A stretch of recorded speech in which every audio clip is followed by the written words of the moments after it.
নমস্কার সবাইকে। আগের ভিডিওতে আমরা আলোচনা পর্ব শেষ করেছি যোগীরাজ শ্রী শ্রী শ্যামাচরণ লাহিড়ী মহাশয়ের শিক্ষা ও গৃহাশ্রমে প্রবেশ নিয়ে। আজকে আমরা আলোচনা শুরু করতে চলেছি শ্রী শ্রী শ্যামাচরণ লাহিড়ী মহাশয়ের দীক্ষা ও সাধনা নিয়ে। তো চলুন শুরু করা যাক। লোকচক্ষুর অন্তরালে কত অলৌকিক ঘটনাই ঘটিয়া থাকে, কয়জন তাহার খবর রাখে। বিধির অপূর্ব বিধান কতভাবে পরিচালিত হয়। সাধারণ মানুষের দৃষ্টিফলের উৎপত্তিতে তাহারা ধন্য হয় সেই ফলের আস্বাদনে। ভস্মাচ্ছাদিত অগ্নি ধোঁয়ামিত হইতে হইতে এইবার প্রজ্বলিত হইবার সুযোগ পাইল। প্রথমে গ্রহণ না করিলে ত্যাগ করা যায় না। কাহাকেও কিছু প্রদান করিতে হইলে দাতাকে প্রথমে উহা গ্রহণ করিতে হয়। শ্যামাচরণ এক মহান ব্রত লইয়া আসিয়াছেন। তাহাকে সংসারী মানুষদের এক অপূর্ব সুকৌশলযুক্ত ও সহজসাধ্য যোগপথ দেখাইতে হইবে। এই জন্য তিনি গৃহী মানুষের কাছে প্রতিশ্রুতিবদ্ধ। অতএব যে পথ দ্বারা তিনি অগণিত মানুষকে মুক্তির পথ দেখাইবেন, তাহা প্রথমে তাহাকে পাইতে হইবে। ভাগ্যবিধাতা যাহাকে যে কাজ করিবার জন্য নির্দিষ্ট করিয়া পাঠাইছেন, তাহাকে সে কাজ করিতেই হইবে।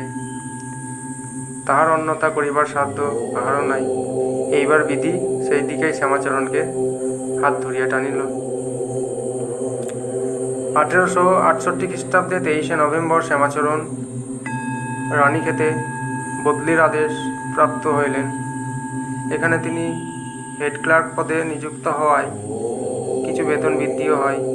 স্ত্রী পুত্র কন্যা সকলকে কাশিতে রাখিয়া আপন ঘরের সুখ স্বাচ্ছন্দ্য পিছনে ফেলিয়া রাখিয়া 1868 খ্রিস্টাব্দের 27 নভেম্বর শ্যামাচরণ সুদূর রানীক্ষেতের উদ্দেশ্যে রওনা হইলেন।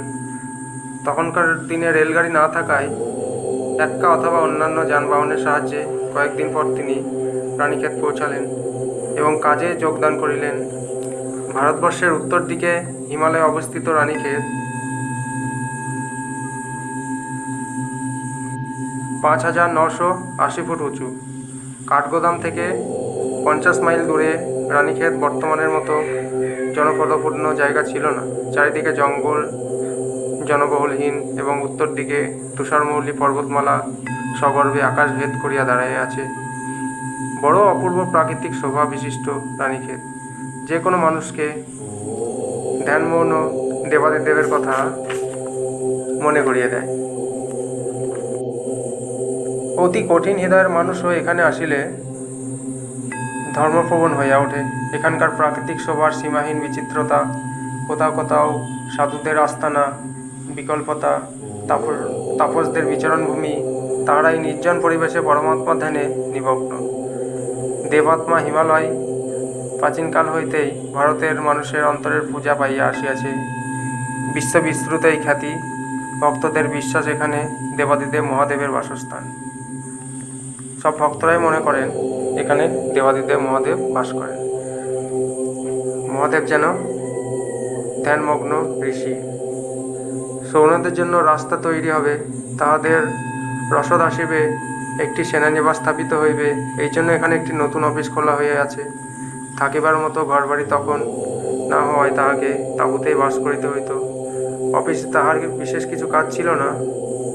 তদারকি ও কয়েকটি চিঠি পাঠাইয়াই তাহার কাজ শেষ হইত। ফলে প্রাকৃতিক শোভা ঘুরিয়া দেখিয়া উপভোগ করিবার মতো যথেষ্ট সময় তাহার কাছে ছিল।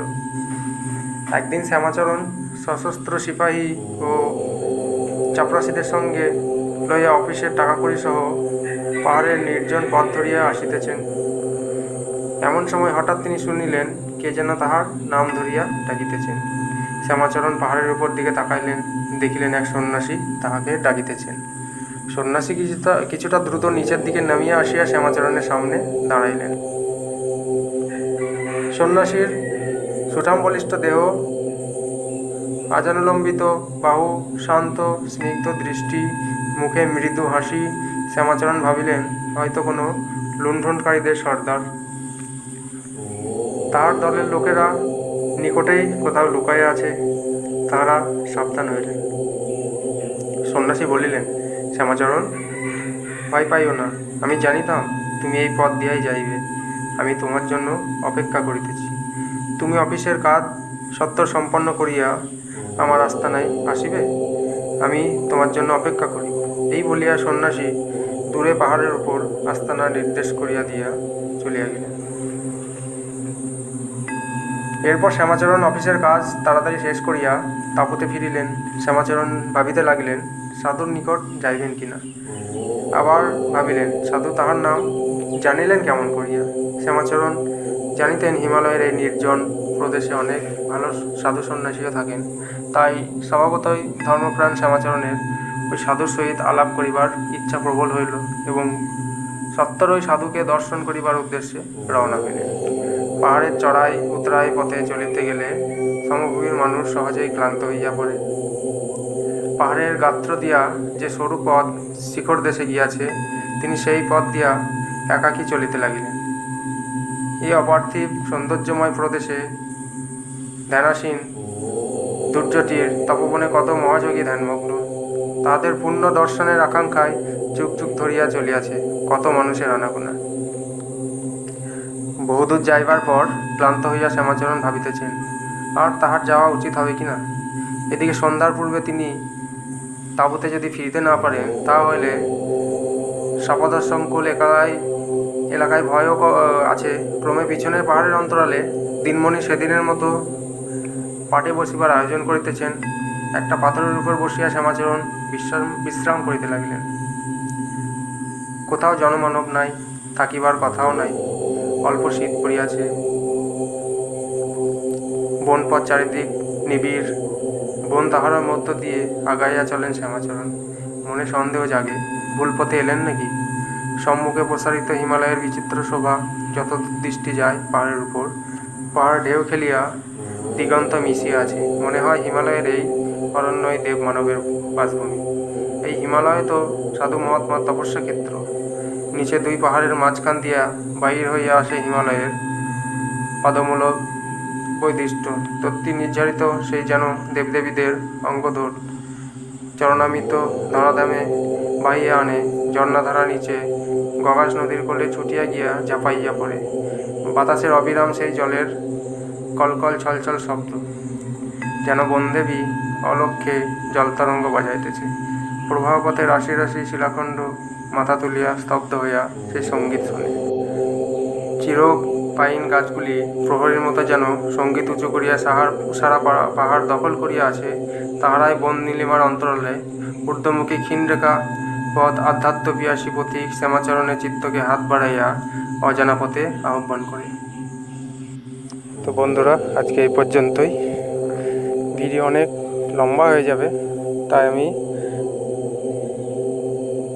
নেক্সট দিন দীক্ষা নিয়ে সেকেন্ড পর্ব নিয়ে আলোচনা করব আপনাদের।